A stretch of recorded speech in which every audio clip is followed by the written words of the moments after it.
আপনারা যে ত্রাণগুলো দিচ্ছেন প্রত্যেকটা ত্রাণ এখানে স্থানীয় লোকজন যারা আছে লোকজন সংগ্রহ করতেছে করে এক পাশে নিয়ে এরা বিক্রি করতেছে প্রতি প্যাকেজ 300 টাকা করে। এভাবে দেওয়ার মানে কোনো মানে নাই। আমাদের ভিতরে ফুলগাজী পরশুরাম ছাগল নাই, আর ওইখানে কোনো ত্রাণই যায় নাই।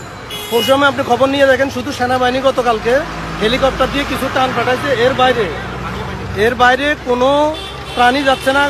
ইভেন খাওয়ার কোনো পানিই পাচ্ছে না এরা। আপনারা যারা পারেন যদি পারেন ভিতরে সেনাবাহিনীর সহায়তা হোক যেভাবে হোক ভিতরে ত্রাণগুলো পৌঁছানোর চেষ্টা করেন ভাই, এটা হলো রিকোয়েস্ট। যারা ত্রাণ নিয়ে আসতেছেন তাদের কাছে অনুরোধ, আপনারা পাড়ের মানুষদেরকে ত্রাণ দিবেন না, কারণ এখানে অধিকাংশ মানুষই কিন্তু বন্যা পীড়িত না, তারা এখানকার স্থানীয় বাসিন্দা। তারা এই সুযোগে এই ত্রাণগুলি নিয়ে তারা অন্যত্র বিক্রি করতেছে, যেটা আমাদেরকে এখানকার স্থানীয় বাসিন্দা যারা তারা অভিযোগ করেছে। সুতরাং আপনারা চেষ্টা করবেন একটু ভিতরে গিয়ে প্রকৃতপক্ষে যারা বন্যায় আটকে পড়ে আছে এবং যারা ক্ষুধার্ত তাদের কাছে আপনাদের এই কষ্টের ত্রাণগুলি আপনারা পৌঁছে দেওয়ার চেষ্টা করবেন ইনশাআল্লাহ।